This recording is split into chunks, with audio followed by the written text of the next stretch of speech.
Mes chers concitoyens, vous avez tous dans votre entourage connu un ami, un enfant, un parent qui a été traumatisé, blessé et parfois même qui est mort dans les circonstances tragiques d'une agression ou d'un attentat. Les actes de délinquance sont en recrudescence dans notre société. La question qui se pose alors inévitablement est la suivante. Peut-on désormais limiter ou éviter toutes sortes de délinquances grâce aux moyens technologiques que nous possédons aujourd'hui? Et je vous réponds que oui, oui sans aucune hésitation. La vidéosurveillance est le meilleur moyen que nous possédons aujourd'hui pour prévenir tous ces drames. N'importe où, n'importe quand, nous devons être prêts à intervenir. Vous vous demandez probablement quelle est notre politique.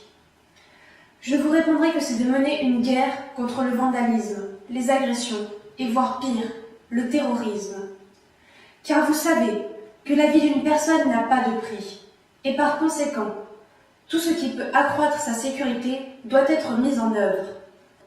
À toute heure et en tout lieu, que ce soit dans les écoles ou sur la voie publique, nous nous devons d'améliorer notre vie de tous les jours en diminuant les actes de délinquance et de ce fait de blessés et de morts.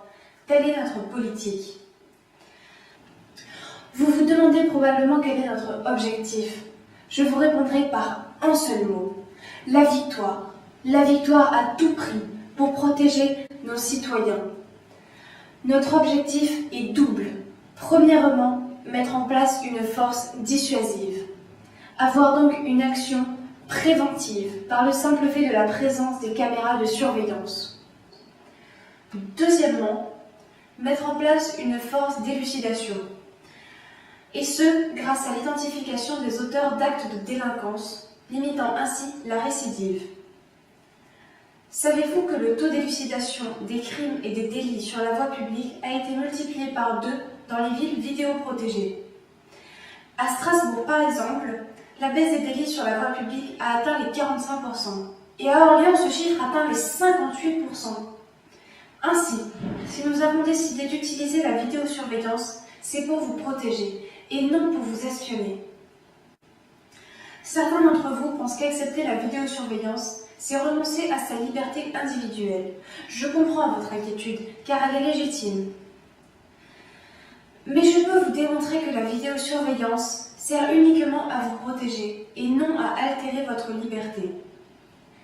Les images ne sont consultées qu'en cas d'agression ou de délinquance et ne servent certainement pas à surveiller en temps réel les passages des gens dans la rue. Enfin, la durée de conservation des images n'excède jamais 1 mois, gage du respect des libertés individuelles auxquelles je suis moi-même attachée. Citoyen du XXIe siècle, je militerai avec toute la force de mes convictions pour protéger chacun d'entre vous, avec les moyens technologiques que ce siècle a mis à notre disposition.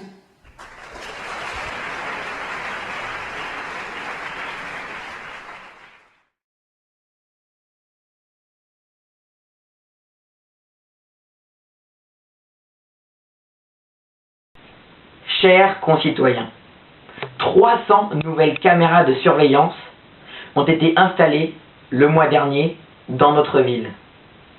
Au bout de votre rue, sous vos fenêtres, l'œil des caméras est désormais partout. Au début, leur présence était limitée aux lieux sensibles, comme les banques ou le métro. Puis, rapidement, elles sont devenues soi-disant utiles pour tous les commerces. Et maintenant, où que vous alliez dans le centre-ville, vous ne pouvez faire un pas sans être dans l'angle d'une caméra. Jusqu'où ira-t-on? S'arrêtera-t-on un jour? Et puis, on veut nous faire croire qu'il est normal d'être surveillé 24 heures sur 24. Réagissons avant que notre vie privée devienne publique. On nous promet une utilisation responsable de nos données. Mais que deviennent-elles réellement?